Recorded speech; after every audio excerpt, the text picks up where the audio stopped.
Just while the last remainder of you are just getting ready to get comfortable and sit down, I'll just use a couple of pictorial images here just to remind you of a couple of things. This is the image we know for medical associations throughout the world. Pineal gland, brain's ventricles, spinal column, nervous system. This comes from old starfire ritual. It is what we associate today with medical institutions. What we also associate today with healing and emergency services is the Rosicrucius, the Red Cross. All of these old symbols are that old, and they exist today in medicine, in healing, in emergency services, and in everything to do with looking after people. Kinship. So let's look at it from the very beginning, and let's look now at why starfire was so important. Let's look at the principal and beneficial constituents that were eventually substituted by what became a chemical laboratory process. We've seen that Adam and Eve, jointly called the Adame, Ataba and Eva, the earthlings were created clinically by Enki and Ninhursag. We're told in the books of old Sumer that this was done at a place called the House of Shimti. Shimti means breath, wind, life. Cain, according to Hebrew records and according to Sumerian records, was the son of Eve by Enki and not by Adam. His inherent Anunnaki blood was very, very potent. His wife was Lulava. She was the senior heiress to the matriarchal house of the dragon queen. Lulava was a pure-bred Anunnaki stock. Her sons by Cain were Aton and Henok, better known as Etana and Enoch. Sumerian records relate that King Etana of Kish partook of the plant of life in order to father his son, King Bali. The plant of life was directly associated with longevity and with kinship, kingship. The plant of life was starfire. Starfire was associated with feeding the pineal gland and producing the hormonal secretions.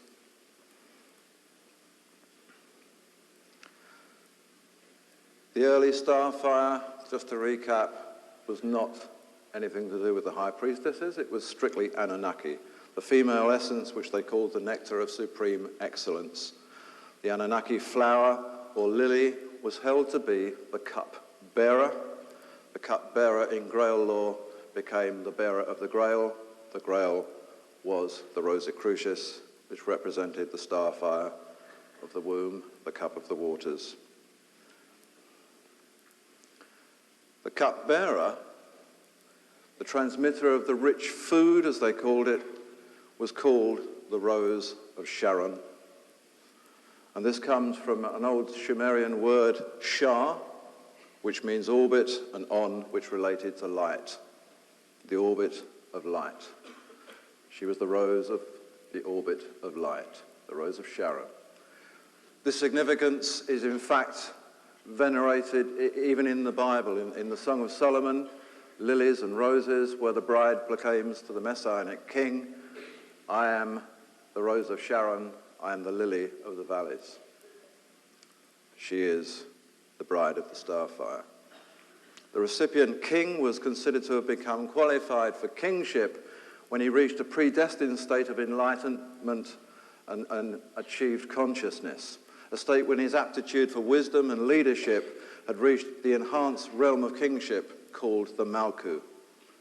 It was from the Mesopotamian word Malku that the Hebrews derived their word Malchus, which meant king, and Malkut, kingdom.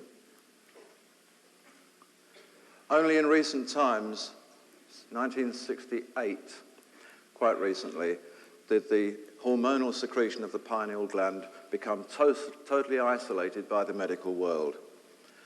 The product of this particular gland was called melatonin. Many of you are familiar with this, I know. Melatonin comes from the Greek melos and tosos, which mean black labor night worker.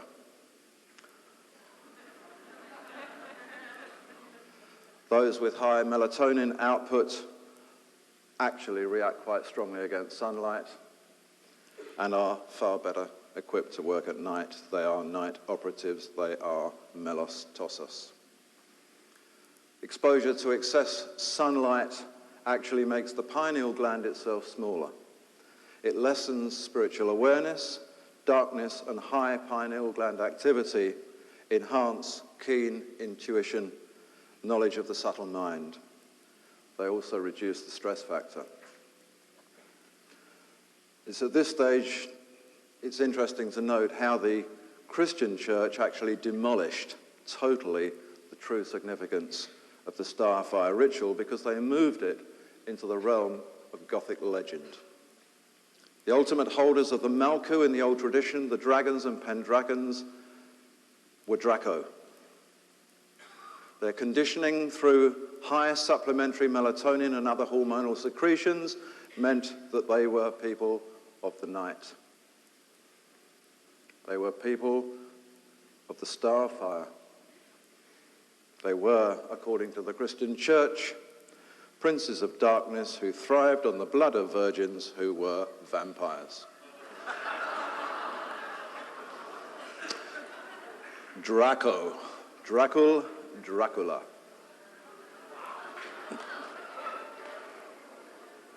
As we meet here tonight on this very night, Halloween,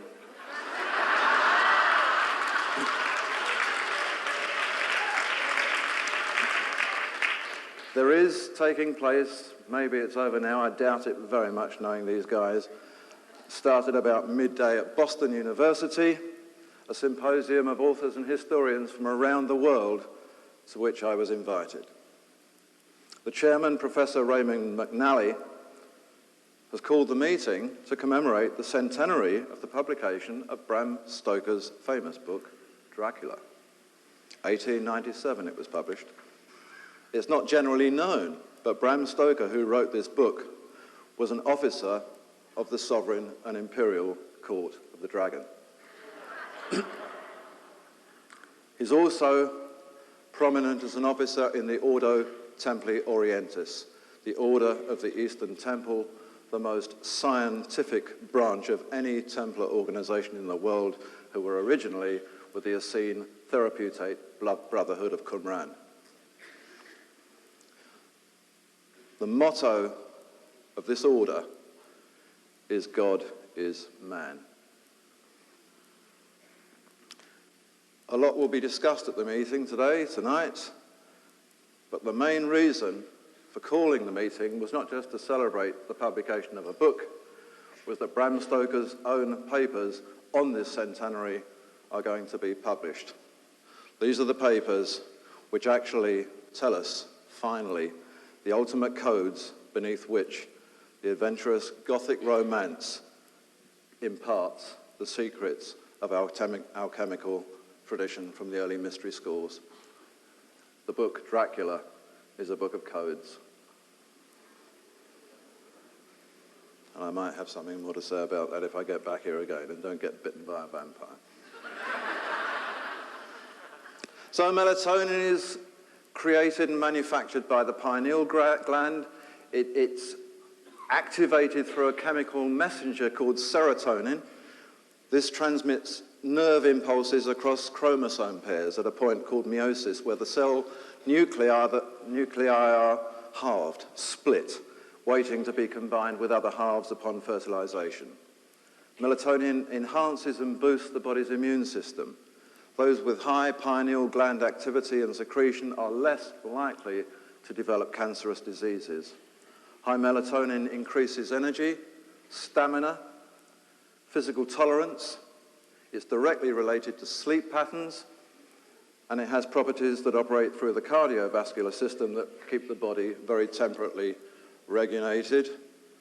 Those of you who have high melatonin production will know that you are the night workers.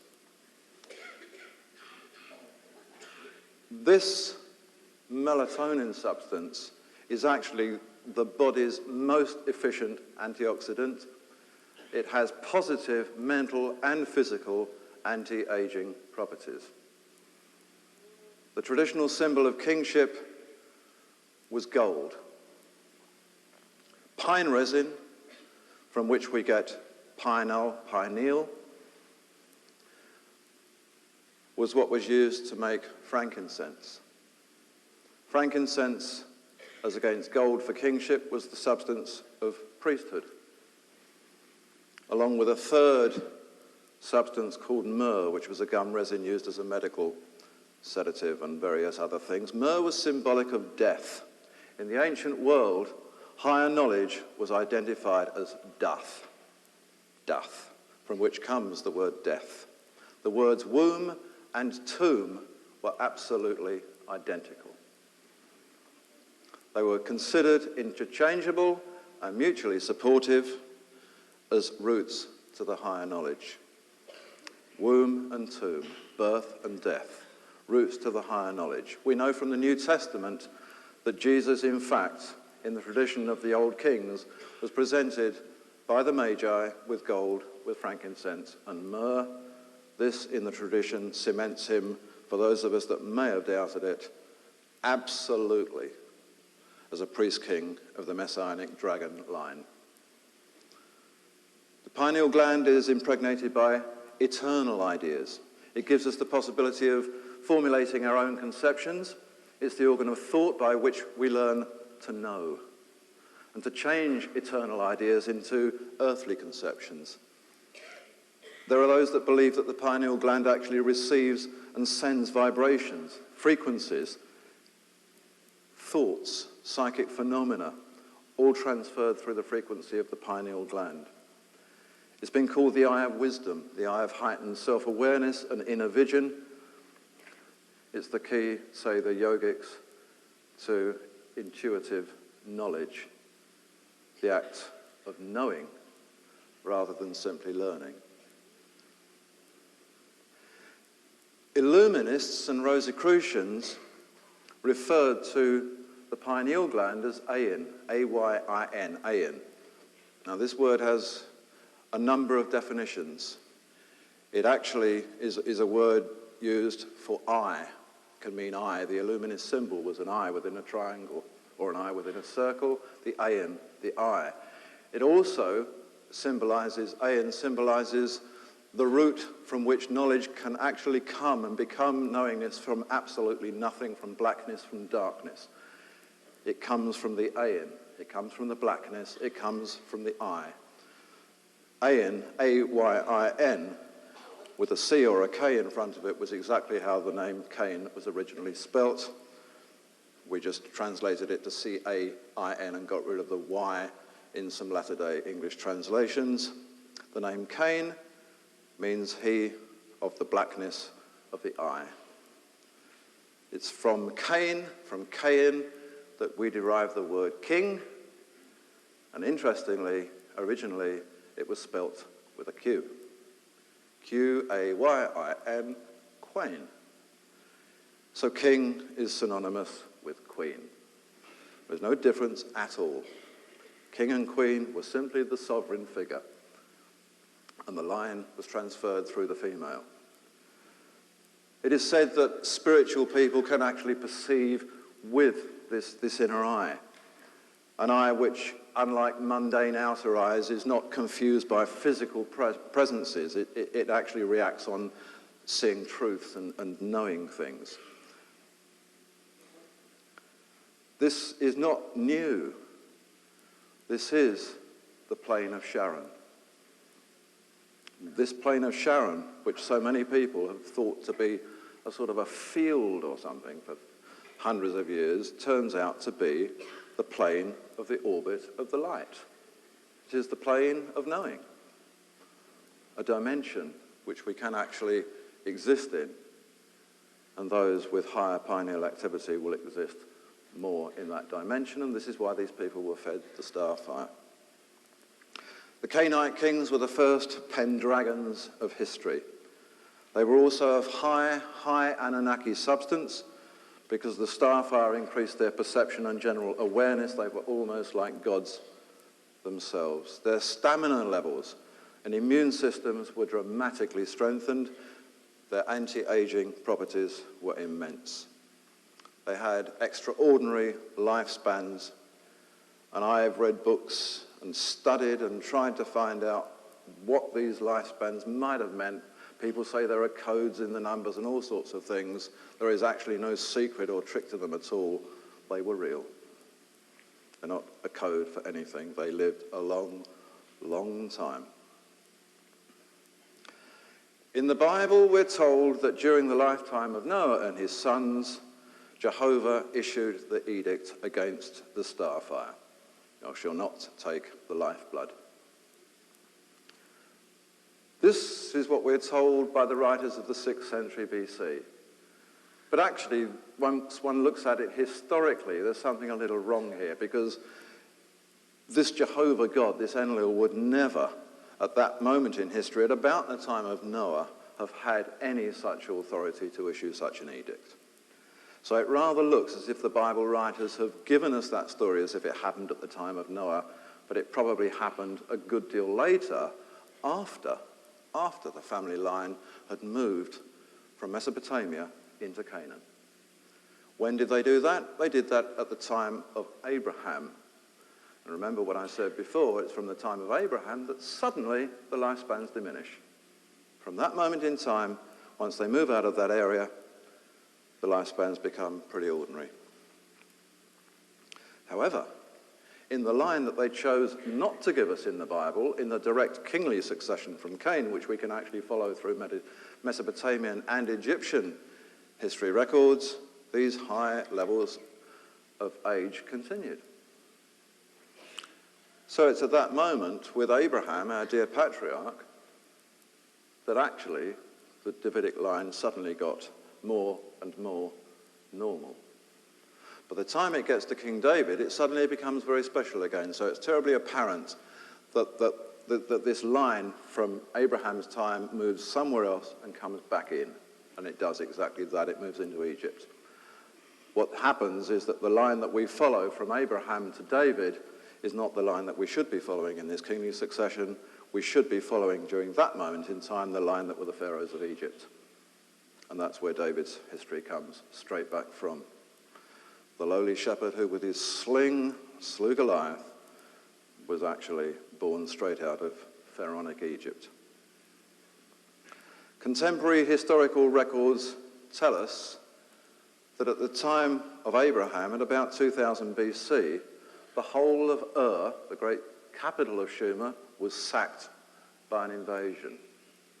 That suddenly gives us a reason for why on earth it would be that somebody like Abraham, the head of a very senior family line, would suddenly up and leave his own country with his father and the rest of his family. In fact, we can date it more precisely. It's not around 2000 BC.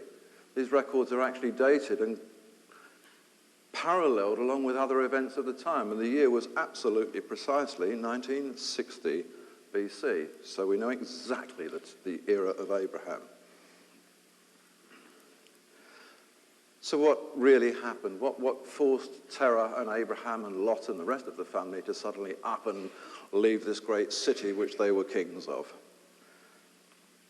1960 BC, we're told in the Sumerian and Akkadian records that in came Amorites from Syria and Elamites from Persia, and it says, to quote, "And they overthrew, and the order they destroyed. Then like a deluge, all things together they consumed, whereunto, O Sumer, did they change thee, and the sacred dynasty from the temple they exiled." It's as clear as a bell. The sacred dynasty from the temple they exiled. It was at this stage of Sumerian history that the empire fell absolutely and totally. Abraham was forced to flee northwards. He fled from Ur into the city of Mari, north in the country, before going into Canaan. The records continue. Ur is destroyed. Bitter is its lament. The country's blood now fills its holes like a hot bronze in a mold. Bodies dissolve like fat in the sun. The temple, the dynasty, is destroyed. Smoke lies on our cities like a shroud. The Anunnaki have abandoned like migrating birds. Historically, this collapse of the Sumerian Empire, the moment when the Anunnaki abandon the place like migrating birds immediately follows the historical ransacking of Babylon by Jehovah. The story of the Tower of Babel. It fits the time frame absolutely. The story of Genesis relates to us that the people were hitherto said by Jehovah to be very good, but were suddenly punished because of a very strange transgression that actually had never been previously described at all. This transgression was that they all spoke the same language, we're told, so God decided to confuse the language. In actual fact, their language was called Sumerian, the oldest written language on earth. Their transgression, however, wasn't that they spoke the true language, the same language. In fact, Genesis tells us the transgression. And the transgression is that Jesus punished the people who had said, "Let us build a city and a tower whose top may reach to heaven, and let us make a name for ourselves, lest we be scattered abroad." Well, that's not actually made too much sense to anybody. Let us make a name for ourselves, lest we be scattered abroad. For that, Babel and the tower were smashed and the people were overrun. What the text actually used was a different word, and the word it used was Shem. Shem, from which comes Shema. Let us make a Shem, it said, lest we be scattered abroad. And there we suddenly discover that the word Shem was translated to name. Now there is a reason for that, and we'll come back to it. It does have a bearing on the word name. But in actual fact, the word Shem came from the term shamin, which means heaven. It derives from a root word, shama, which means that which is highward.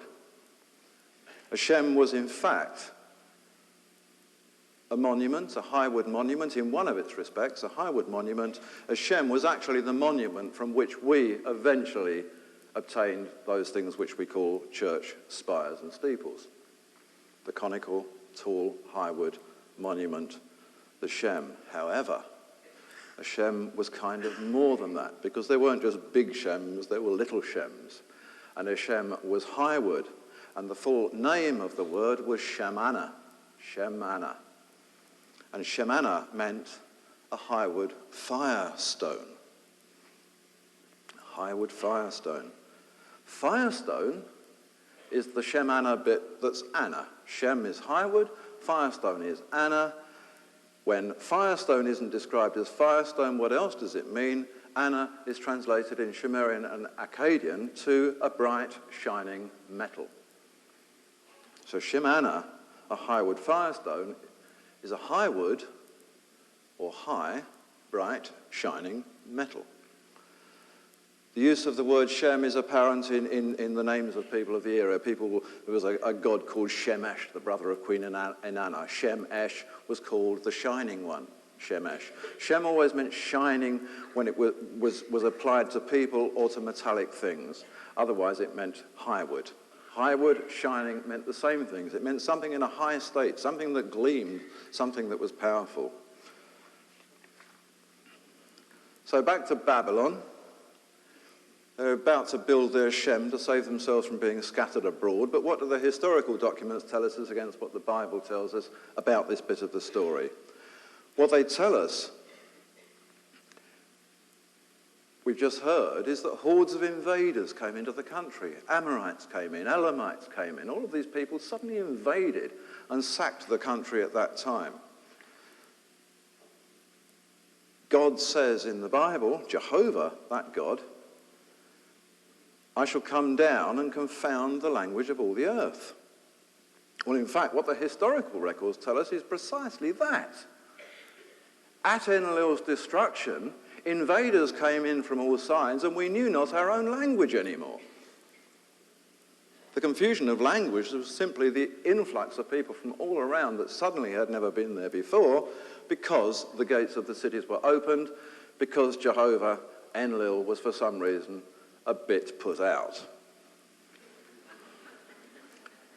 It is then said to us that the invasion was a direct result of friction amongst the Anunnaki Grand Council, because Enlil, Jehovah, had decided to assume the presidency because his father Anu was about to retire. The text continues, Anu went up to heaven, Enlil made the earth his subject, the seas enclosed with a loop were given to Enki. Now Enki was not happy about this because although he was the younger of the two sons, his mother was the elder of the two sisters of their father. And Enki said, I may have been born after him, but I am the son of the senior mother. Therefore, I hold the kingship. The actual quote continues, I am Enki, the great brother of the gods. I am he who has been born as the first son of Anu. Well, in the midst of all of this, Anu and Enki and Enlil are battling this stuff out with the council, and Enki's son, a god called Marduk, decides to settle everything, and he assumes control. And the people, while the battle between the two brothers is going on, decide to support Marduk. He seems to be on their side, and rather than have Enlil scatter them abroad, banish them, kick them out of their country, they will raise a Shem, a monument to Marduk. Let us build a Shem, lest we be scattered abroad. So this is all too much for Jehovah Enlil.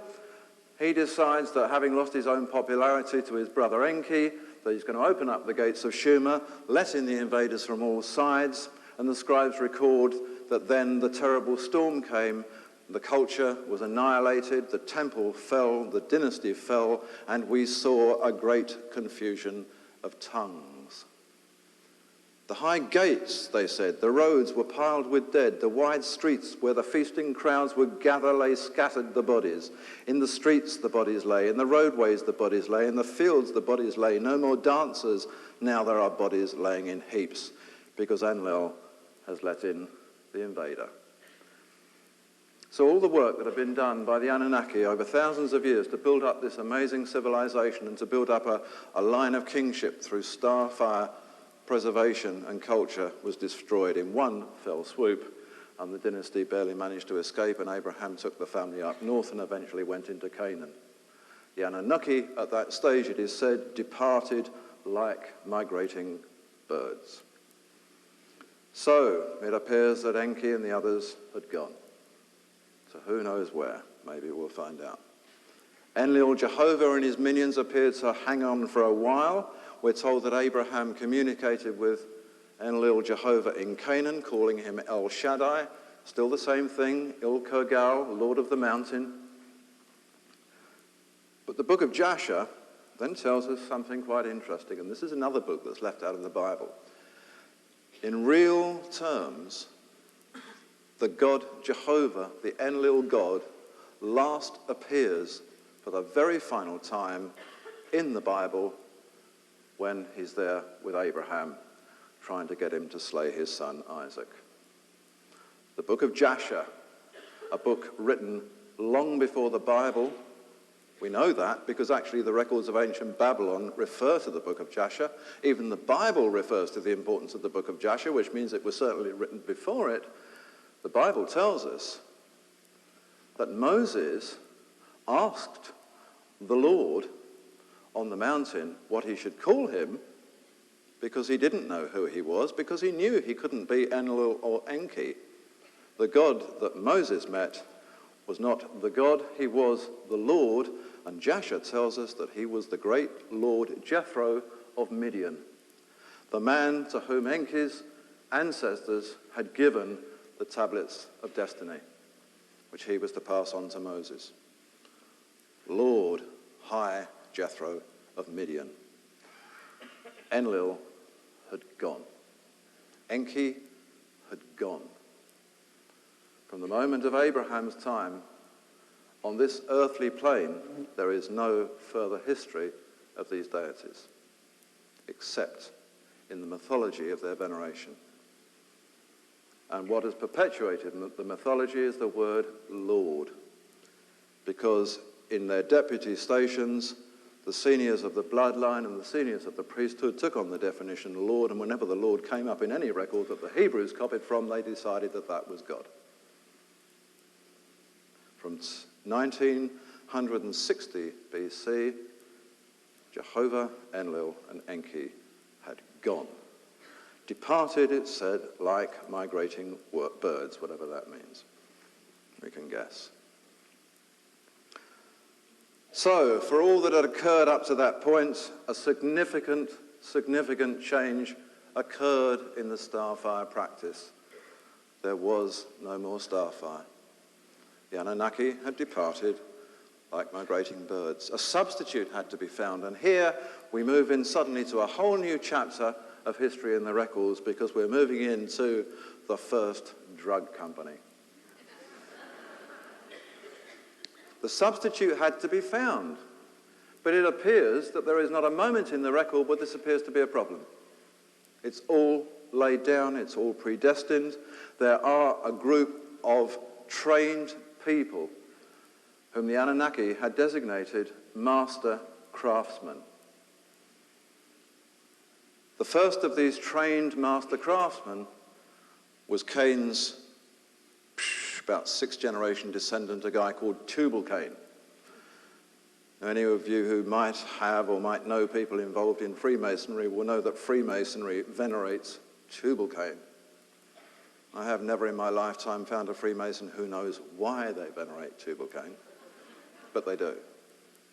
Tubal-Cain, 6th generation of King Cain, the king, was the father of Bilanos, who was the mother of Noah. Tubal-Cain was the world's first master craftsman, trained by Anunnaki, and the Bible tells us that he was the greatest metallurgist, an artificer in all kinds of metals. The principle of the master craftsman was absolutely straightforward. The records are in no way in any doubt about this. Their job was to manufacture starfire, gold of the gods. They had a rule, and the rule was simply this: to make gold, you must take gold. They knew what it meant. It's of particular interest, therefore, that when we move forward into the New Testament story, we discover that despite what it says in our modern-day English language translations, that Jesus' father Joseph, in the earlier Greek editions of the Testament, tell us that he was a master craftsman. Jesus' father Joseph was a master craftsman. What happens when it gets translated into English? Well, our people think, what the hell is a craftsman? Carpenter of some sort, I suppose. He must be a carpenter. So Joseph becomes a carpenter. He's actually called a master craftsman, a great and skilled metallurgist. Not a woodworker at all. In the Old Testament book of Exodus, to revert back there, we go back to the time of Moses. Jehovah's now gone, Enlil's gone, Enki's gone. Jethro of Midian, the great Lord, is now in charge of everything. He holds the tablets of destiny. These are the tablets of cosmic knowledge left by the Anunnaki. Jethro appoints a certain Bezaleel, the son of Uri ben-Hur, to build the tabernacle and the Ark of the Covenant. Bezaleel, it tells us, was a great and worthy goldsmith. He was, it says, a master craftsman. He was in charge of constructing the Ark of the Covenant and the tabernacle. In detailing how Bezaleel should manufacture various crowns and rings and bowls and a candlestick and golden things galore, it tells us also that amongst his instructions was the making of something called shewbread. Shewbread. Without any explanation, the deed is done. We have him making the bowl and the candlestick and the shewbread and everything else, but nobody tells us what shewbread is. It's actually said to be the shewbread of the covenant. That's its description, the shewbread of the covenant. It's identified with the word covenant. The word covenant is identified these days with contractual agreements, with legal documents, with covenants, but actually it meant to eat bread with. The Lord's Prayer, which was established much about that time and resurrected later on in Christian times, makes a point. Give us this day our daily bread.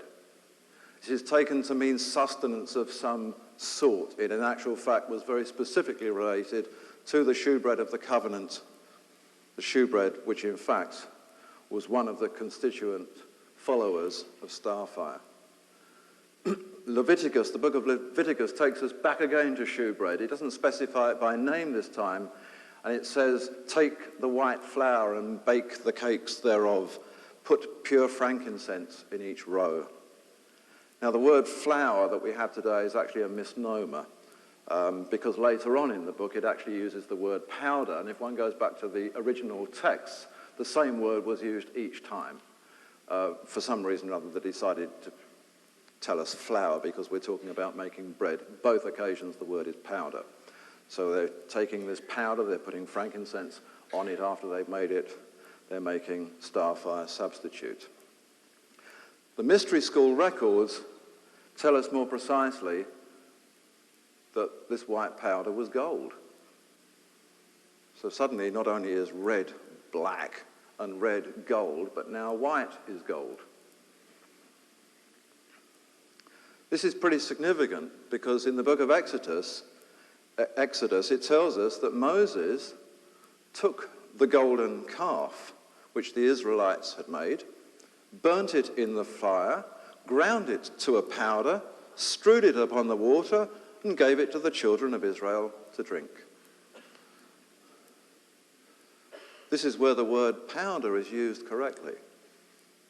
But firing gold, he put it into the fire and produced white powder. Firing gold does not produce powder. Firing gold produces molten gold. So, what was this magical powder that was fed to the Israelites? Is there a way of transforming metallic gold into a white powder, like Moses was said to have done? Well, in actual fact, there is. Because to make gold, it said you must take gold. And white powder, it said, was gold. And the starting point for gold is gold. So to make the white powder, you begin with gold. And the story goes round in a circle, and we move into a particular avenue of early alchemical practice. Gold is noble, they said. Gold is truth. Through the regular use of the Anunnaki starfire, which was itself called the gold of the gods, the recipients were said to have moved into the realms of heightened awareness, consciousness, because of the inherent melatonin and serotonin. This was the realm of advanced enlightenment, which they called the plane of Charon, the plane of the orbit of light, and the starfire was said to be the route to the light. So, this mundane, heavy darkness can be transferred into light, into gold. And this became the root of alchemical practice thereafter. Shewbread, the Hebrews called it. Shafa food, the Egyptians called it. It was the food of the Egyptian messiahs. And this is quite interesting to see this word coming up in Dragon Court records, the Egyptian messiahs. We associate messiahs with the Hebrew line, don't we, and pharaohs with the Egyptian line. In actual fact, they called them messiahs because they were anointed with the Mesa, the fat of the Mesa. They were the dragons. And so suddenly we're beginning to see that the David line does come back out of Egypt. It doesn't come straight from Abraham in the line that we're told. We can forget just about everybody that the Bible tells us was between Abraham and David. The line goes out and comes back in again. So, we have white powder, we have shewbread. What does that remind us of? It reminds us of something else in the Bible, another strange food substance that suddenly appeared at around the time of Moses. The people knew not what it was, it said. They thought it was snowing. This divine and wonderful food. What was it, they said? What was it? It is manna. If we read Josephus' Antiquities of the Jews, he actually explains that the particle manna, the M-A-N, man, from manna, in the Jewish language means what is it? That's all it means, what is it? Manna means what is it? This strange, mysterious food, the secret, the hidden manna, means what is it? In actual fact, the interesting thing about the word manna is that if one looks back at the earliest documents, we find that even what is it, manna, is an abbreviation of Shemana. Shemana, remember, was highwood firestone. What is it? It is highwood firestone. What is highwood firestone? When the children of Israel saw it, they said to one another, "It is manna," because they knew not what it was. Moses said, "This is the bread." The manna is then described to be white. The manna is then said to be like snow. The manna is said to taste sweet, like honey. And they called it bread. When the Ark of the Covenant was completed, Moses' brother Aaron was said to have placed an omer full of manna into the ark. And the New Testament book of Revelations continues the story. It says, "To him that overcometh I will give the hidden manna. I will give the white stone, and in the stone will be a name, a new name written, which no one knoweth except he who receiveth it." Much later in Grail law, in European Grail law, and we're now moving forward to the 1200s, comes this quote. "Around the end of the stone is an inscription in letters, and it tells the name and the lineage of those, be they maids or boys. Those are they who make the journey to the Grail, and nobody can read the inscription on the stone except they whom it is for, and then it vanishes." So there's a direct parallel here between something from the book of Revelation and something from Grail law of the Middle Ages, and it refers to a stone, and it refers to whiteness, and it refers to a name. And the word Shem, if we remember, was translated into name. Let us make a name, lest we be scattered abroad. In actual fact, name is equivalent because of its use here. Highwood, firestone, Shemana was manna, and this was associated with a name, and the name was the lineage. The name was the Grail. In Chartres Cathedral in France, there is a statue of the great priest king Melchizedek, who offered the bread and the wine to Abraham. It's a very, very unique statue, this, because all other statues of priests offering bread and wine, which was a communion custom, are showing them offering bread and offering wine. But Melchizedek's statue from the time of Abraham is immensely different, because he is offering a chalice, and in the chalice is the bread. It's in it. It's not separate. It's called bread and it's called wine, but actually all one sees there is bread. And this is very interesting. And the reason that it's interesting, as the Templar records tell us, is that it depicts and describes the very moment when the wine, the redness, the starfire, the blood of the chalice was substituted for the new bread. The time of Melchizedek, suddenly it was starfire no more, it was manna. It was suddenly not the natural product anymore, it was suddenly a manufactured product, and it was white gold. This bread, it was said, was used to feed the light body, as against the physical body, and it makes a point of telling us that. As far back as 2200 BC, they're actually talking about the secretions of glands in the human body. The pharaohs, in their travels, as written in the Book of the Dead and in other European archives, keep telling us that at each stage of a pharaoh's journey, he is still asking, what is it? What is it? Shemana. It is the manna, it is the gold, it is the white food. In the alchemical tradition, something called the philosopher's stone is said to be that which translates base elements into gold. This is deemed to be the case in the higher metallurgical sense and also in the spiritual sense of enlightenment, moving the mundane person into a higher state of being, transferring his lead into gold. So, the rule was, to make gold, you must take gold. There are two distinctly different forms of gold. There is the straightforward metal that we know, gold. We all know what that looks like. But there is also a higher state of gold, the gold that is in a different dimension of perceived matter, the white powder of gold that suddenly doesn't look like metal anymore. It's the hidden manner. It's become hidden because it doesn't look like what it is. It's still gold, and its secret was known by the master craftsman. In the alchemical document called the Rosarium Philosophorum, the hidden stone was described in terms of geometry. Make a round circle of the man and the woman, draw out of this a square, out of the square a triangle, make a round circle, you will have the stone of the philosophers. We all recognize that as Vitruvian Man, the drawing by Leonardo da Vinci, the square, the man.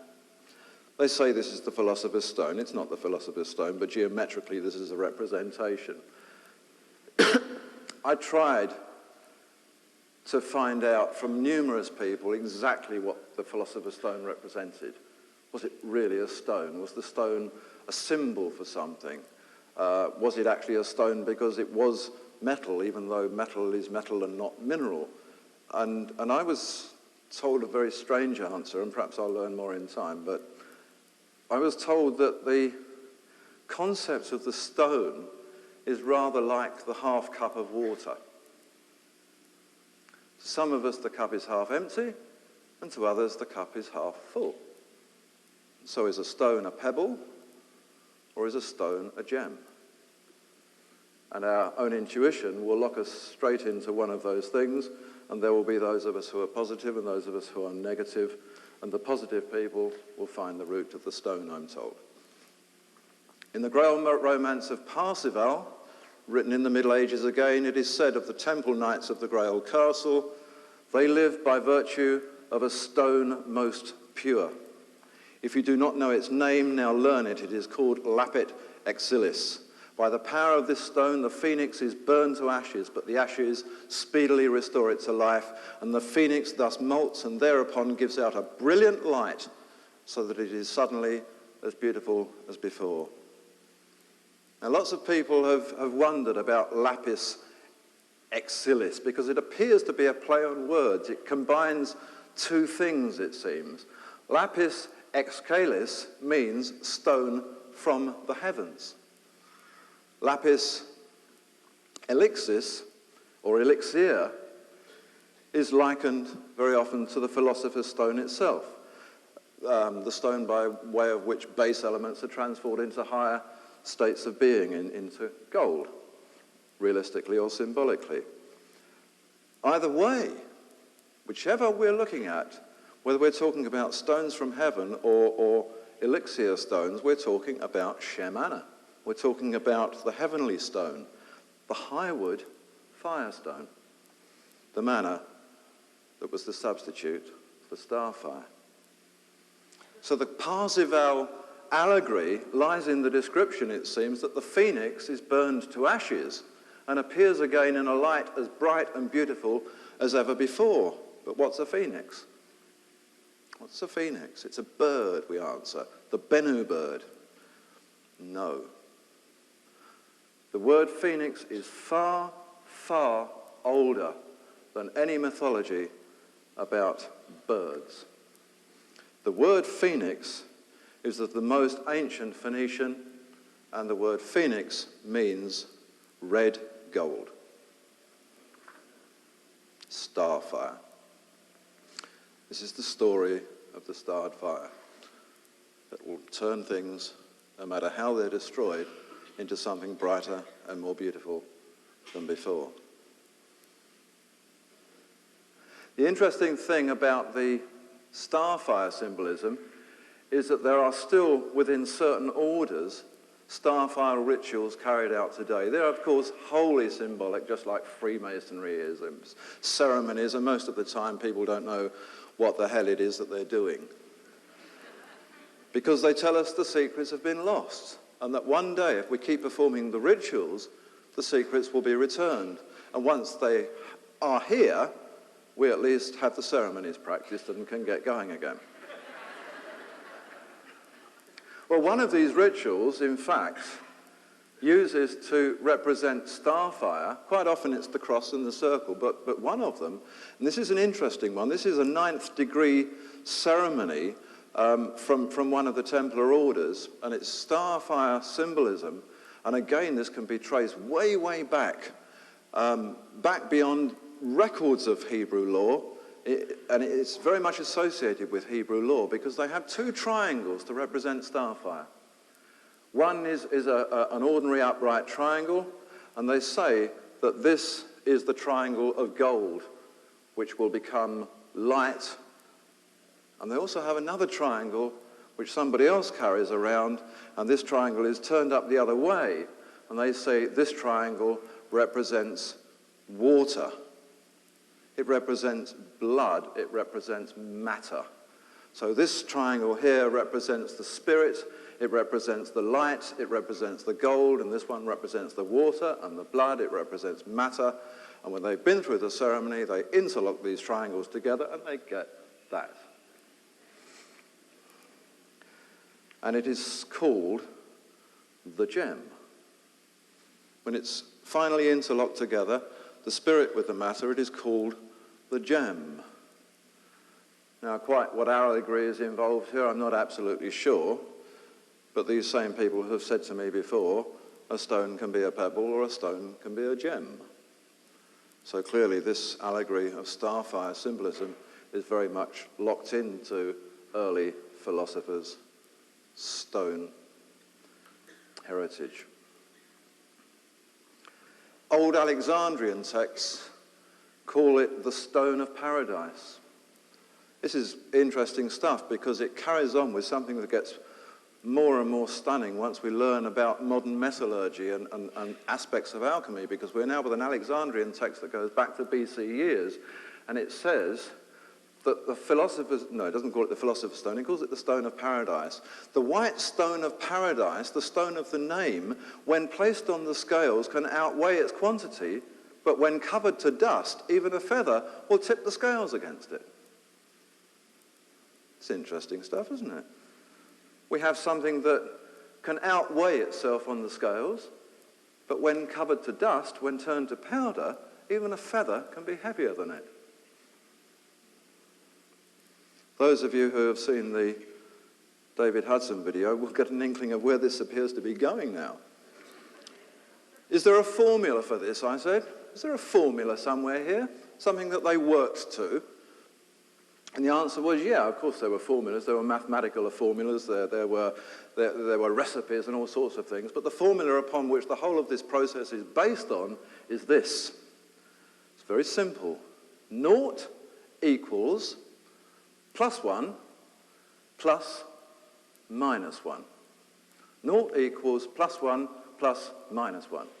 Now that's very straightforward, isn't it? Because 1 plus -1 does actually equal 0.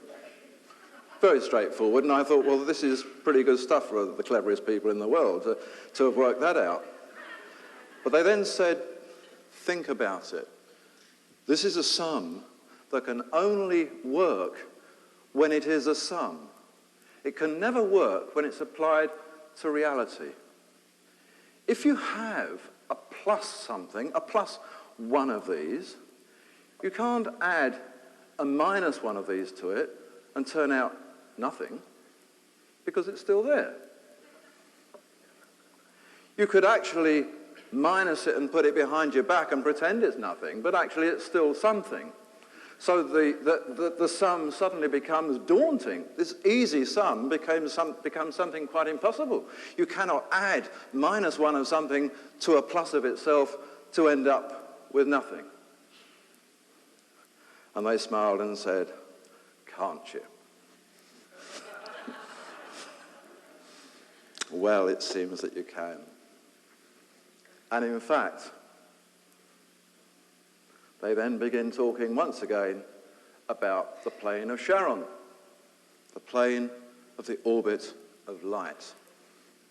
Because something which is actually truly and absolutely nothing to us is very simply something which we can't see. Doesn't actually mean it doesn't exist. It's not hidden, it's not put somewhere else. We can't see it, therefore it is nothing. But actually we're surrounded all the time by a lot of something that is nothing. We are simply not aware of it, we do not perceive it, we cannot see it, touch it or taste it. Doesn't mean it's not there, it just means it's in a different dimension. This, they say, to us is nothing. We can have plus it, we can add to that minus it, and we can move it into another dimension. When it is in that other dimension, even a feather will tip the scales against it, because not only can we make it weigh less than itself, we can actually make it physically disappear. Well, this is interesting again, and it would have meant little to me unless I'd seen the David Hudson video, because once again, we're straight back into exactly what these experiments showed us. That in fact, one can take metal, one can turn metal into white powder, one can actually make it weigh a lot more than itself, like it said in the Alexandrian text, or one can make it so that even a feather tips the scales against it. Or it can actually disappear totally from sight. Doesn't mean it's not gone, because you can bring it back. It has simply moved into the plane of Sharon.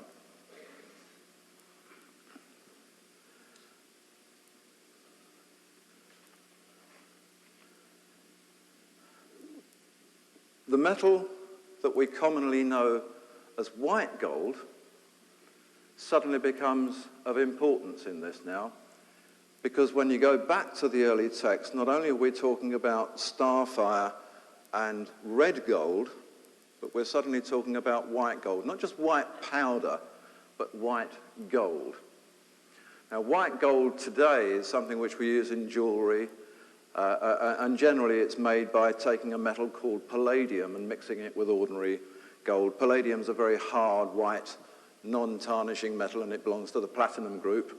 It was first discovered in Brazil and California and the Urals in 1803. Other hard metals of this same platinum group are iridium, osmium, rhodium, ruthenium. And because of their ultimate strength, these hard white metals are used in all sorts of precision industries. They're used to make machine bearings. They're used in surgical and optical instruments. They're used in crucibles and thermocouples and all manner of things, right down to pen nibs. The little silver bit dipped on the end is one of these platinum metals. Palladium is said to have been discovered in 1803. Iridium, osmium, rhodium are given precisely the same date. Ruthenium followed in 1843, but according to the old Sumerian records, these dates are actually wrong because they knew about them then. What we have in all of our encyclopedias are the dates of rediscovery. Like many secrets of old, they can disappear for hundreds, maybe thousands of years because somebody has decided to contrive history against them. They actually comprised the very metallic group, which in looking at the word, because they believed it couldn't be anything else, historical writers have termed tin, because the Sumerians described the shining, white, hard metal of the Shemana, the highwood firestone of the white gold. When learning about the things that they used to do with this, it is quite apparent that it wasn't tin, because tin would never be strong enough to make some of the stuff they were using this for. They were actually doing the equivalent of hip joint replacements with highwood firestone. From these firestones, they achieved the state called highwood. Suddenly we're beginning to learn that it doesn't just mean something that goes up. It doesn't just mean something that's shaped highwood. It's actually now being referred to in the master craftsman's documents as the highwood state. The highwood state. What is the highwood state? What is it? What is it? Manna. What is it? It is the metal in the highwood state. Today, it falls into a category that we call high-spin metallurgy. Only by understanding the science of high-spin metallurgy can one take something and add to it its equivalent of nothing and apply the principle of naught equals plus one, plus minus one. this is the point at which one could branch right off and go into hours and hours about alchemy and turning metals into gold and all of this sort of stuff. The important thing to recognize here is not that. This is not a lesson on medieval alchemy. It's for us to appreciate that there were metals used at the time, that they were maneuvering the master craftsman into a high wood state, a high spin state, a state at which the electrons react differently to they do in the normal metallic state. And at that point, we're actually moving the metal into another direction, into a high wood state, into a high spin state. The high wood, firestone, Anna, Shem Anna. It is hard, it is shining. It is probably a metal of the platinum group. Through sequences of heating and cooling, it has been proved now that one can actually take these metals and cause them to rise and fall hundreds of times their optimum weight and way down to less than nothing. We are moving them then into the plane of Sharon.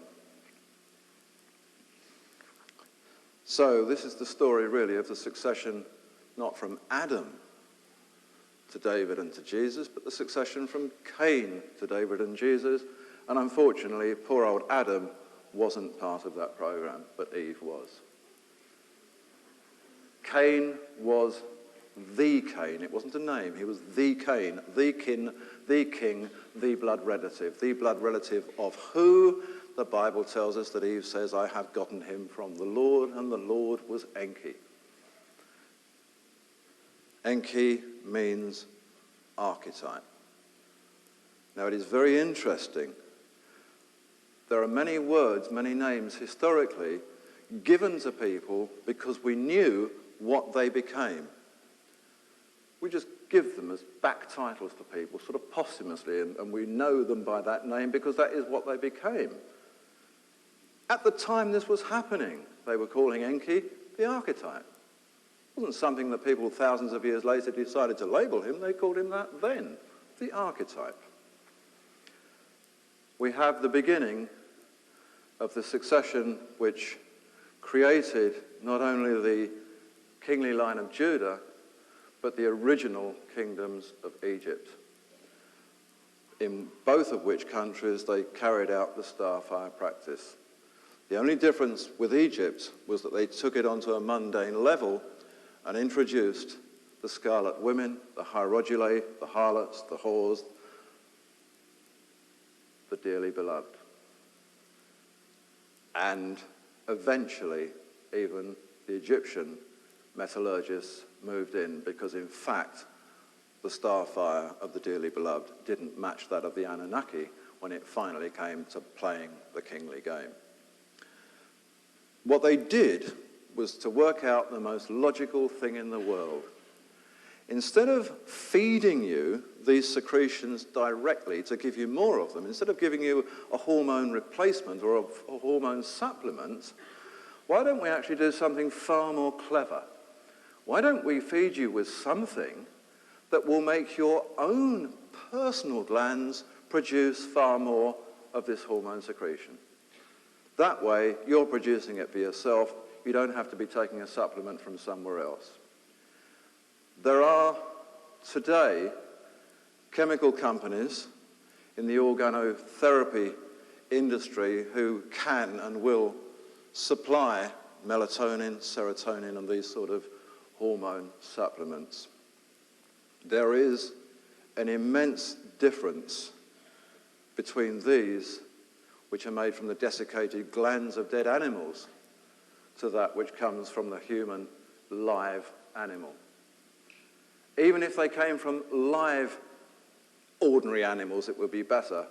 These melatonin and serotonin supplements are taken from dead animals, at which point the secretion has been failed from the moment of death. It begins to die pretty well immediately. By the time you get it desiccated and sold to you in its bottles or pills or whatever, it is pretty well as useless as taking a chocolate biscuit. You've actually got to take quite a lot of it. It is not live melatonin, it is dead melatonin. This, with a bit of luck, might help you through jet lag. It might help you stay up a little bit later on that night that you've got to work a bit harder. It might give you a little edge on all sorts of things by which your body's general metabolism might have been collapsing and needs a bit of a boost. It will not actually give you long life or anti-cancer or any of the things that the original Starfire or substitute did. So instead of taking the stuff, they produced the first manufactured drug, the first supplement.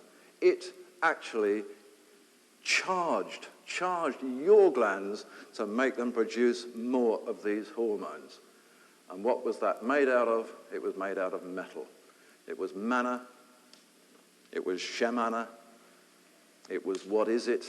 It was shefa food. It was whatever you like to call it, shoe bread. But it was made out of gold and it was made out of platinum. And tests have now proved the difference between the two.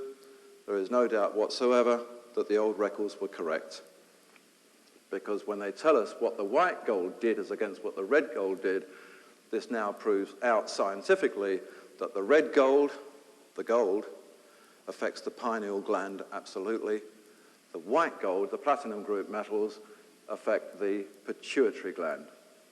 By taking the substances from both, you will be producing both melatonin and serotonin.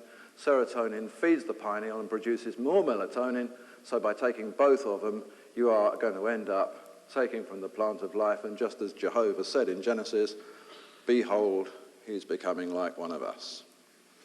I think that'll do for now. Let's have a few questions.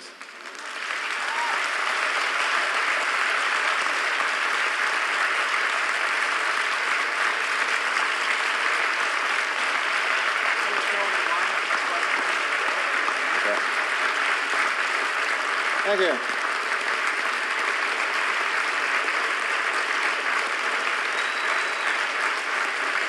Thank you.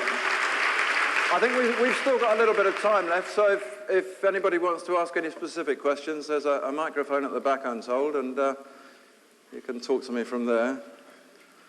If I know it, I'll answer it.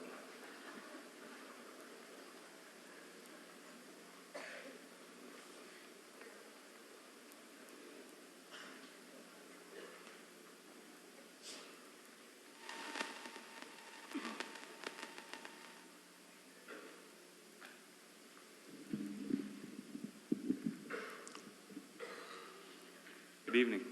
Good evening. I was fascinated by your talk, and I had recalled a few, what I think are some tantalizing fragments that support a lot of what you told us tonight.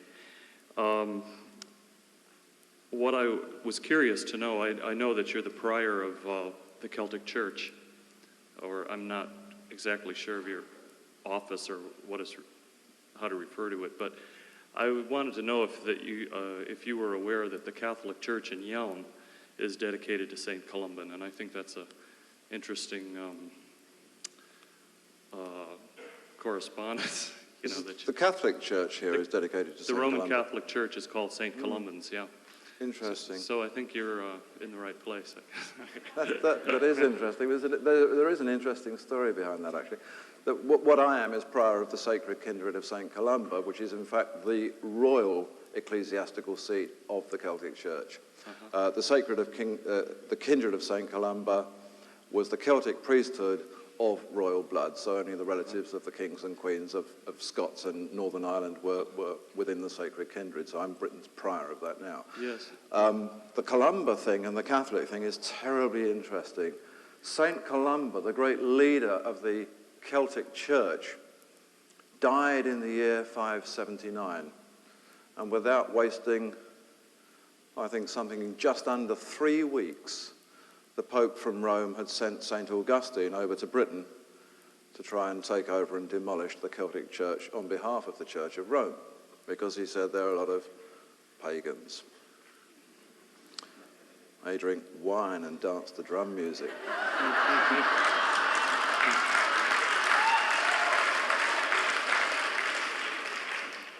Anyway, so St. Augustine comes over to Britain and he proclaims himself Britain's first Archbishop of Canterbury, and he manages to kick the the Celtic Church pretty well out of England and moves it into Wales and Scotland and Ireland, and that's essentially where it's been ever since. What is interesting is that because the Celtic Church's popularity was retained century after century after century, it actually got to the point where the people of Britain and the people of the Western Christian world generally had kind of forgotten that St. Augustine and the Roman Church and St. Columba and the Celtic Church were the bitterest of enemies, because all of a sudden these are just people from the dim, distant past that are called Saint something or other, and saints are just people of the Christian Church. And so suddenly, from about 1500, which is kind of before any churches would have been built over here, but only a century or so before, from about 1500, the Catholic Church and the Church of England both started to change some of their church dedications to St. Columba. So it's a bit of a trick they're pulling on us, actually. He's not a Catholic saint at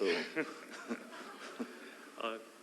You referred to the word quin, Q-U-I-N, I believe. Did you? Q-U-A. Oh, Q-U-A-N, queen? No, sorry, Q-A-Y-I-N. Oh, okay. Yeah. All right, that's something else. All right.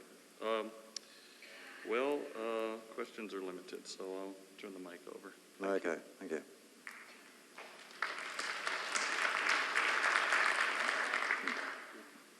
I'd like to regress a bit. I was wondering, okay, Jehovah said to Noah, no more drinking of the blood as such, but nothing significant happened till Abraham. Is there anything in the dragon records of a flood or anything? Is there anything to support the Bible and like this huge event by the Bible? And no, then there's not nothing. really. I mean, what seems to happen with the Old Testament, certainly with the earlier books, not so much as history progresses and it becomes real history, but this early stuff, I mean, they're writing this up from thousands of years before. So the books of Moses, Genesis and Exodus and Leviticus and Numbers and Deuteronomy are books of pretty ancient history. And what seems to have happened within them is that there are lots of events that actually are based on substantial things but have got out of sequence. Even the flood itself, in true history, that the flood has nothing to do with the Noah period. It actually comes before the Adam period. It's just got switched around because it suits the better novel. The story is better. It has a nice flow. But the blood thing, you see, that this rule is given to the time of Noah. But actually, so is the flood. And that the flood is historically the best-known example of something that is totally out of chronological context. So the point that I make is probably the blood thing is equally, which actually leaves Noah a little bit out in the cold with having nothing much to do with anything too much. What it does is to bring Abraham more fully into the picture, because in essence the story of the blood and the sort of beginning of the movement towards a Jewish faith that supported Jehovah really comes from the Abraham time, not from the Moses and Noah era before. We're presented with these people as if they were actually Jews and Hebrews, but they certainly weren't. I mean, the word Jew simply comes from the country name of Judea, and the word Hebrew comes from the name Heber, who was, I think, the great-grandfather of Abraham. So there's no way that people like Noah and all the others before were actually Jews, Hebrews, or anything at all. The story of the Jewish faith seems to begin with Abraham, and that's why he is the great patriot father. So Noah just wasn't important. Noah wasn't important. Well, I mean, clearly he was important to somebody. I suspect his wife loved him, But the important thing about Noah was that his wife was Bilanus, who was the daughter of Tubal-Cain. And the importance of Noah was that whether he liked it or not, he fathered the important strain from the Cain line that came in after him. So what I'm really saying is that nothing really is important in the line from Seth to Noah. The line then becomes important from Noah onwards because it's now moved in with this other line that was the key line, but then it drifts away again and it comes back again a little before David from Egypt. Okay, thank you. Okay.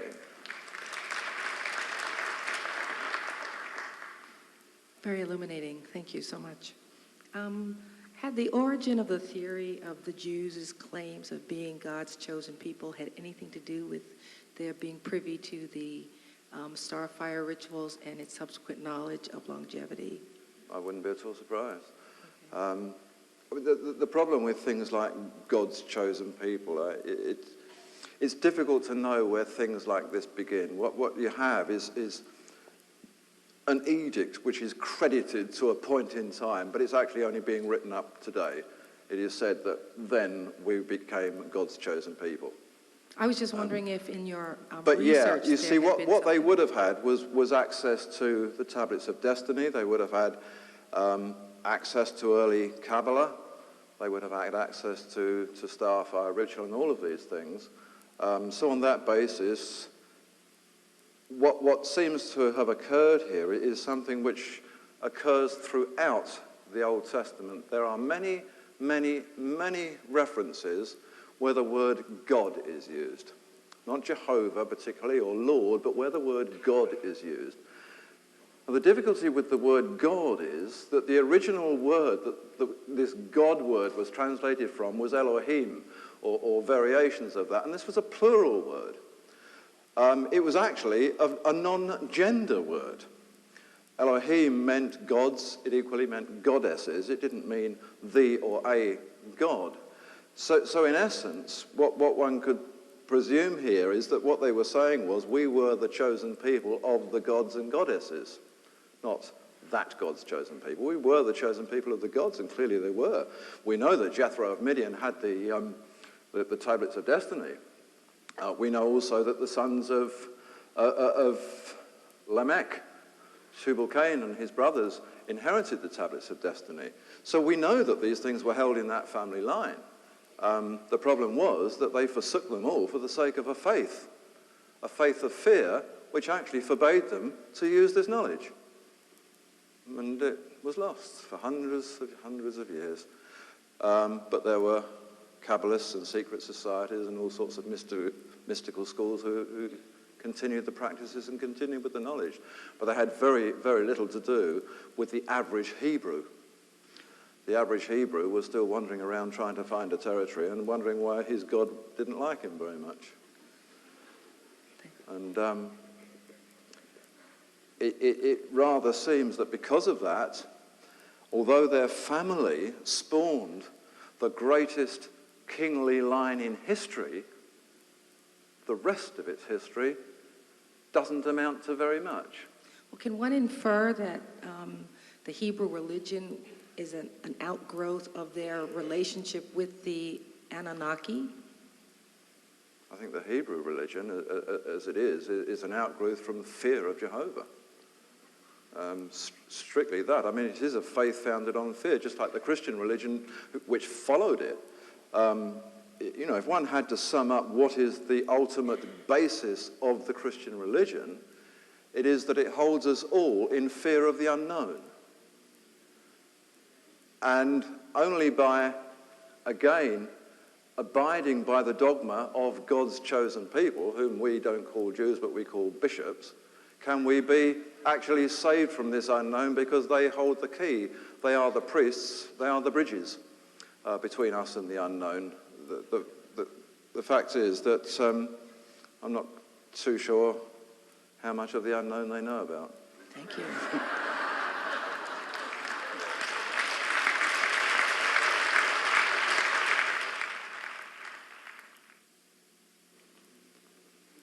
The family of Windsor has a very strange history.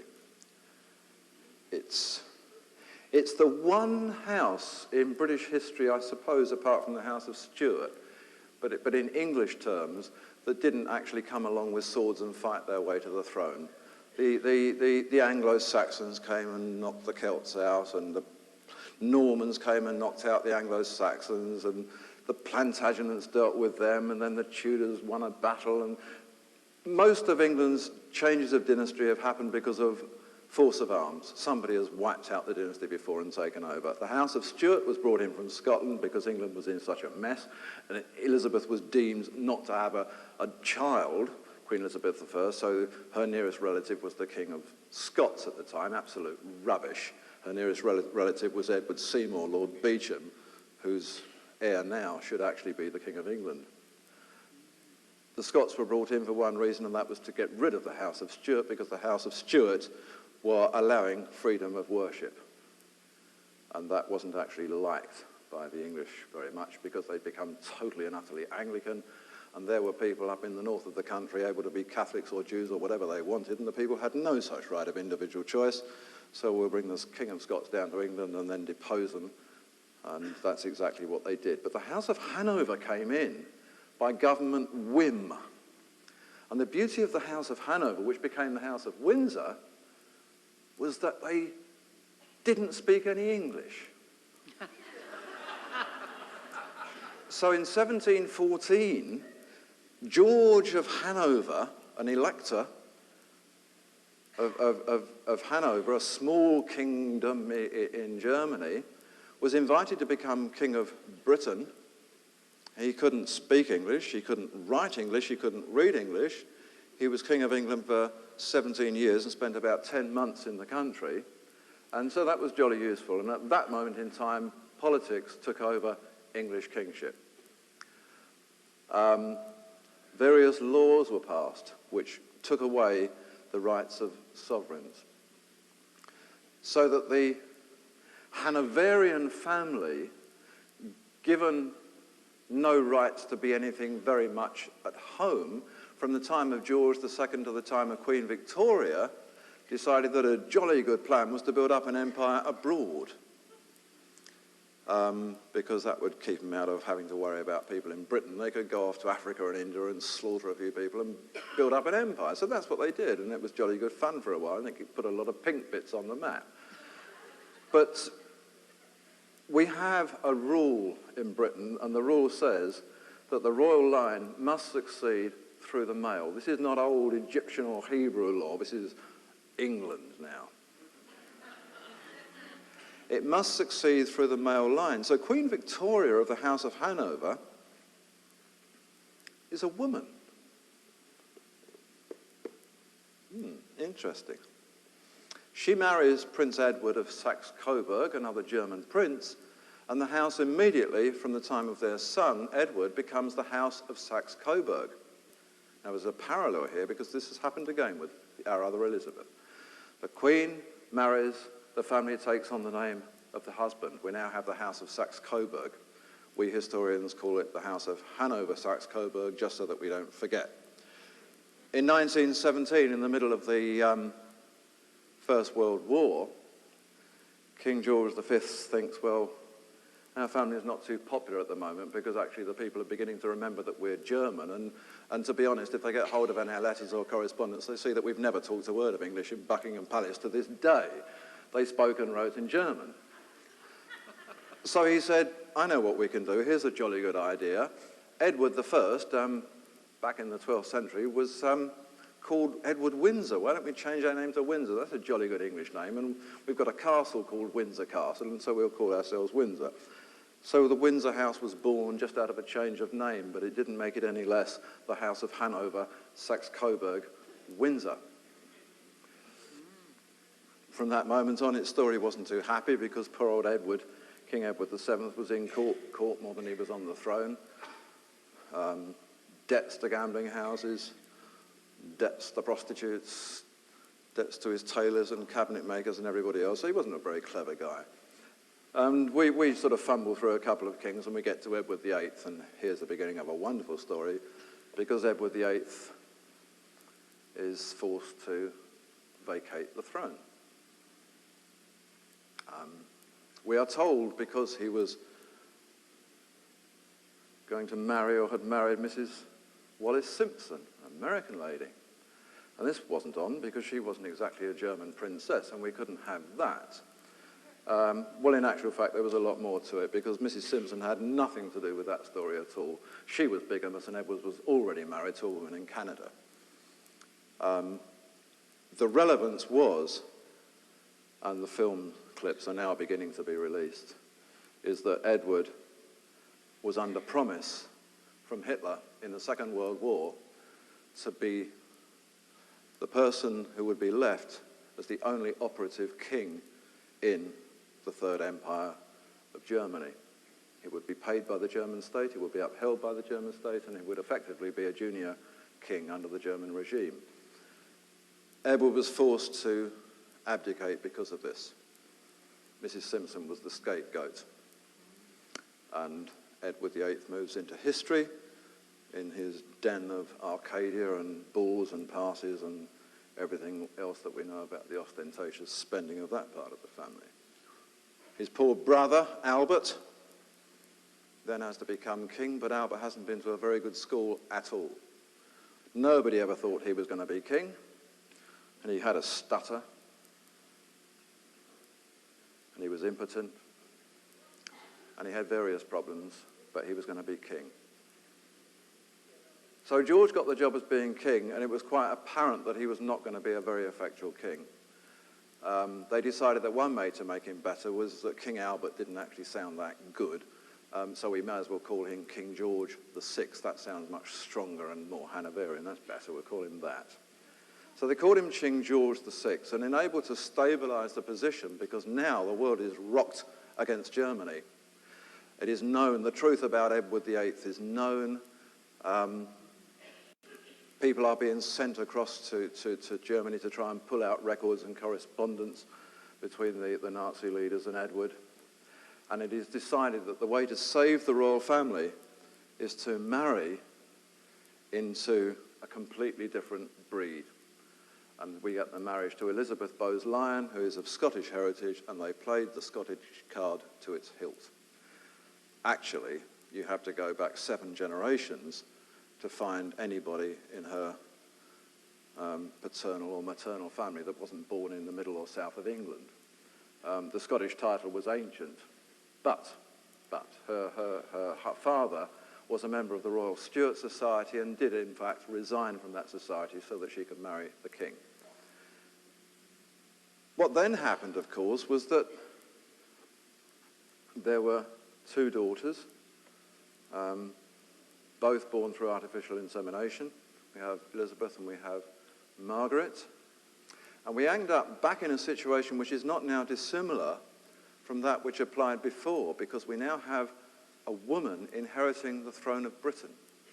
If a woman inherits the throne of Britain, just as Victoria found out, the house has to change its name to the name of her husband. That's why Hanover became Saxe-Coburg. However, this is very strange because Elizabeth is now going to marry somebody who hasn't got a name. She's not queen yet. Her father, George, is still alive. And in 1946-7, she is now going to marry somebody who we know as Philip of Greece. We are told today that he's Philip of Greece. I have more Greek blood in my American jacket than Philip has in his body.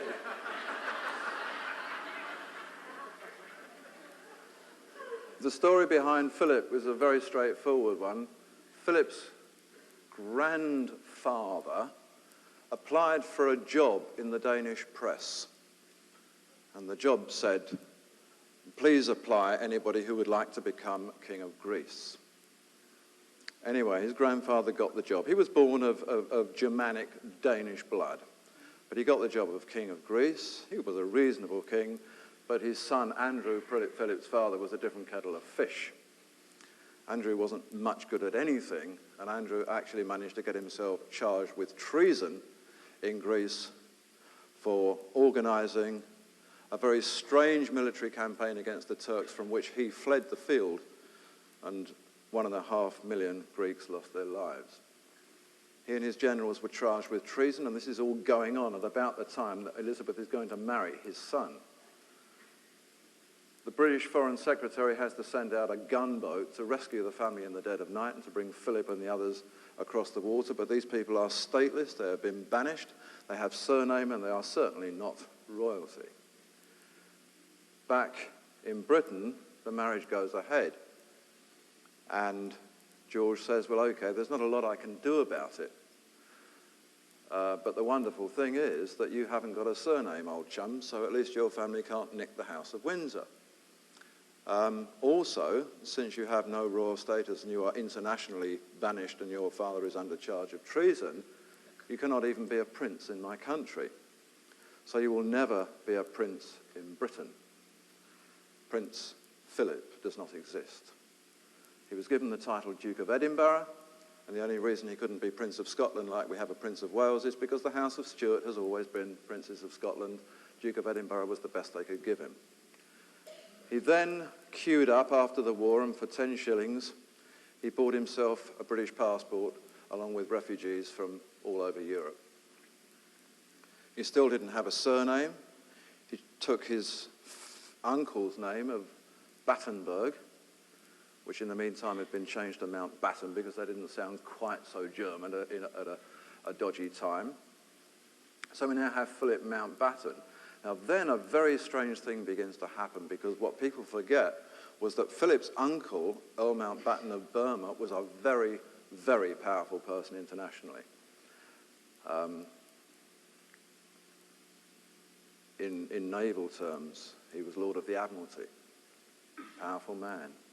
So he immediately comes forward, and we're now in 1947, and said, okay, this family has to become the House of Mountbatten. Not necessarily from the time that Philip and Elizabeth marry, or even from the time that she inherits the throne, but from the time that their first son or offspring inherits, this will be the House of Mountbatten. Now, this was actually a problem for Parliament and for everybody else. The problem was that all of the heraldic colleges, all of the colleges of arms in Britain, be it in Scotland, England, or wherever, agreed with Earl Mountbatten and said, well, we don't actually like you or the idea very much, but yes, legally you are correct. Well, anyway, the battle went on, and the battle went on. Winston Churchill sort of saved the day, and there was a bit of paying off going on, and the thing went very quiet. And Earl Mountbatten knew that it wasn't going to matter at all anyway until Charles, the eldest son, or whoever, became king, which might be soon or it might not be soon. In fact, he might not be king for a long time, so the first time he actually has to begin to make any noise about it is when Charles marries and produces an heir. So we're now moving towards the Diana period. Earl Mountbatten is still on the scene. Earl Mountbatten is waiting to turn this into a coup and to get it back to being the House of Mountbatten, which he feels sounds still a good deal nicer and more German than Windsor. So we come to 1979, by which time plans are already afoot for Charles to marry Diana. Although we in the public field didn't hear about it at that time, and they didn't get married until 81, the plans were afoot in 79, at which time Earl Mountbatten of Burma, Debrett's, Burke's Peerage, and all the colleges rose up again and said, hey guys, House of Mountbatten on the way, because these people will have a son. Well, the argument prevailed, and the argument raged, and legally everybody knew that Earl Mountbatten of Burma was correct. Charles had been strategically married into the Spencer line to clean up the blood. They were suffering from all sorts of problems, impotency, haemophilia, all the things that had happened because of too much very close interbreeding within the family. But Diana's job was simply to produce an heir. However, Mountbatten saw what had happened was a door had been opened and the House of Mountbatten was now on the horizon. Wrong. He was very strangely blown up in his boat, and that was the end of him. And for a lot of years they blamed the IRA. And nobody could actually quite understand why the IRA should want to blow up Mountbatten. You know, there's plenty of politicians and people they would really have done it to. But nobody understood that, and they always said it wasn't us. In fact, nasty people as we may be, we terrorists of the IRA lunatic fringe, we would always tell you when we blew somebody up, otherwise there's no point in us doing it. You wouldn't know it was us. I mean, we would gain nothing. In fact, if we managed to do a job like that, we would be really proud that we've been that clever, and we certainly make sure that you knew, but actually, sorry, wasn't us. Well, in fact, it was only a very few years ago that the government finally announced that they knew it wasn't the IRA. Well, the only way they could know it wasn't the IRA is to actually know who it was, and of course they knew who it was right from the start. And from that moment, scenes of old-time history began to come to people's minds, and you could see that this element of politics, this element of, if they don't go quietly, if they don't agree with our dogmas and our arguments, we'll make jolly sure that they're not around for too long, and they won't get in our way for any longer than we can help. So from that moment, you could almost predict, and this is from 1980, that Diana would not have a very successful time.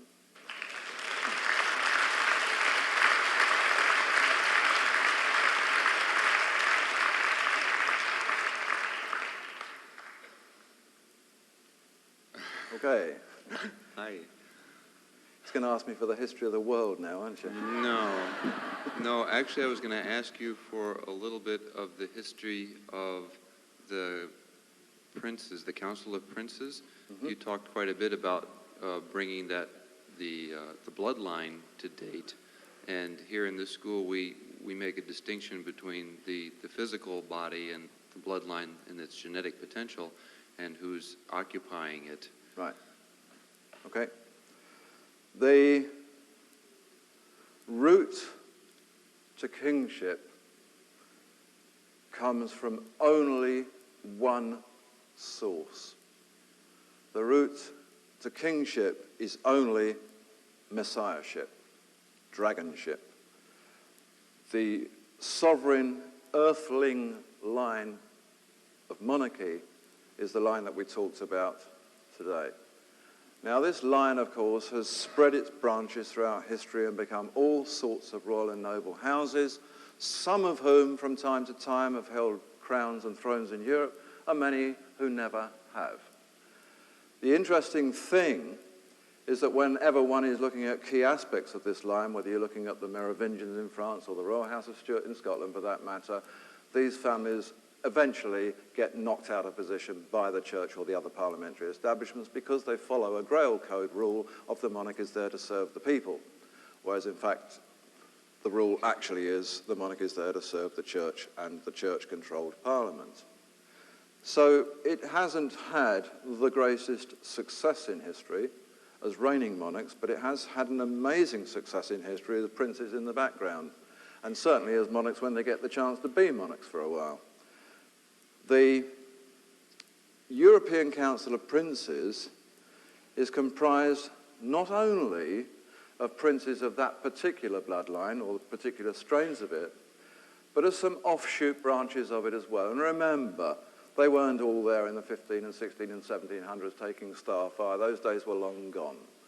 So the families had become very much like ordinary people. It's just that from time to time, it is very apparent when you've got a very clean route in the line, because the stories in that line, and this is where Diana comes from, whether they're out of royalty or in royalty, their tradition, and it's generally in a female line rather than a male line, is a very strong one, a very powerful one when it comes to serving people. These are true Grail queens. What I love about the Diana story is that she's actually now become the Lady of the Lake because where they buried her. The Council of Princes was founded in 1946, immediately after the war, and it comprised, with the exception of the House of Windsor, every royal house in Europe. There are now other royal families coming in. The House of Romanov, Russian house, is just joining now. The House of Napoleon is coming on board now. So there are other lines that aren't necessarily bloodline royalty that are coming on board with the Council of Princes. Its money was achieved originally from here, America, in 1946. And with Grand Duke Otto of Austria, von Habsburg, as its president, it sat as a committee with the objective of constraining either further rise of Nazi-type regimes in the West or of restraining the rise of communism in the West. And America funded this, and the Council of Princes became that institution. They were at that time actually called the International Council of Government. So if you look into the US Senate archives and see the International Council of Government, that's who they are.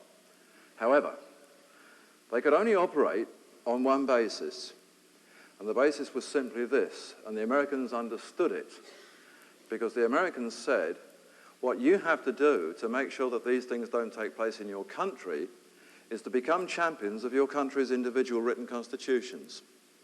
To uphold those constitutions, not to uphold your aristocracies and parliament, and to say whenever a parliament or the church or the aristocracy want to do something that impinges upon the rights, liberties, freedoms and welfare of the people, sorry, you can't do that, the Constitution says so. Now, they have done that very successfully since 1946 in every country except Britain, and the House of Windsor have declined every year to join the Council because we do not have a written constitution. We're the only country in the civilized Western world that does not. Why? Because, just like George I couldn't speak English or write English, we are a parliamentary controlled society, and that is where it will remain until somebody changes the monarchical system in Britain and gives us a written constitution.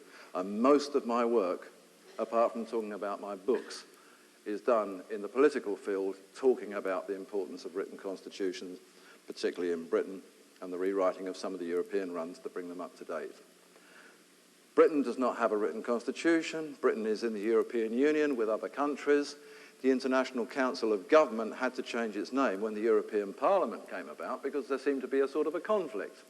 So suddenly, the people of these countries became aware of who was behind this International Council of Government because they didn't actually know it was the sons and the daughters of royal houses, be they ruling houses or not. And it became the European Council of Princes in 1992. And that was exactly the year that I was taken on board as the presidential attaché to the Council.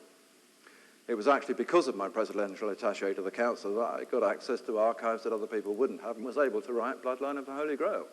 Because these are the archives that give us the Messianic line all the way back to Jesus. So, who are they? What are they? They are royal houses who may be of or may not be of the direct royal bloodline, who uphold and champion written constitutions on behalf of the people of those countries, in a nutshell.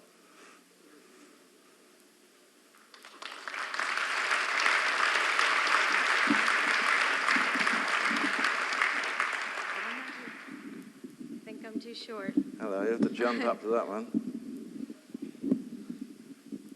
How are we doing for time? One more? Thank you. This will have to be the last one. I'm told we're running on a bit. Okay. Betty buys time. Did you find an impetus that caused the Egyptians to seek another source of the star fire rather than keep on using the ritual of the Scarlet Women? Yeah. And two-part, were they both men and women that then became these alchemists that used the gold? And did women ever consume the star fire? Yeah. The reason that the Egyptians had the priestess Scarlet Women in the first place was because they were never involved in the original Anunnaki starfire practice. They inherited the custom in Egypt and had to create a vehicle for it, and this vehicle became these priestesses. These were highly bred people, and again, I suspect that they lived particularly constrained lifestyles and had special diets and whatever, so that they were as good as they could be. But ultimately, what they were was very high specimens of the human race. They weren't actually Anunnaki. So in effect, although the starfire ritual was being played out, and in fact, the starfire ritual gave the kingly line the route to the starfire, the extract from menstrual blood, whatever it was they did, what they were actually doing was getting a little bit of a hormone boost, but that was it. I mean, it wasn't doing anything magnificently to them. They were just getting a bit of a hormone boost. What happened was that it seemed far more sensible to forget the ritual.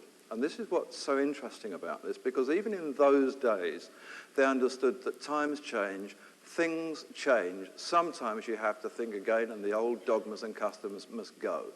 Unfortunately, for 3,000 and 4,000 years since that, the church has not learnt this lesson.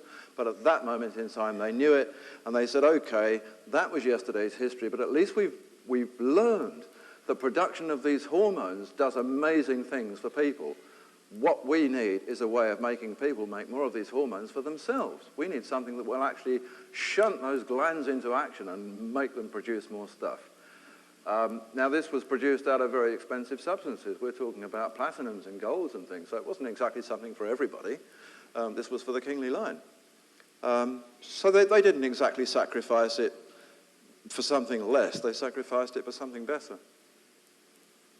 Yeah? I've forgotten the second part of your question. It was so long ago. Did women also, were they also? Oh, yeah, that's right. I guess so.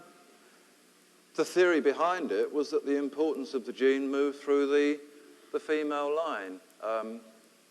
In essence, they were talking about mitochondrial DNA, which is an inheritance, in fact, not just through the female line, but moves from mother to daughter, which is an interesting one.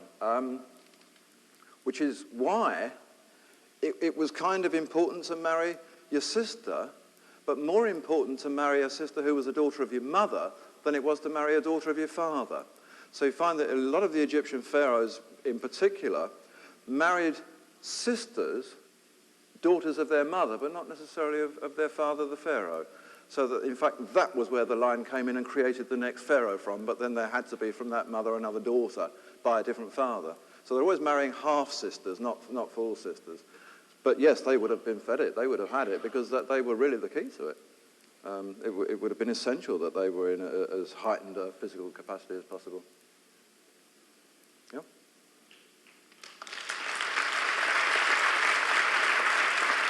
Okay.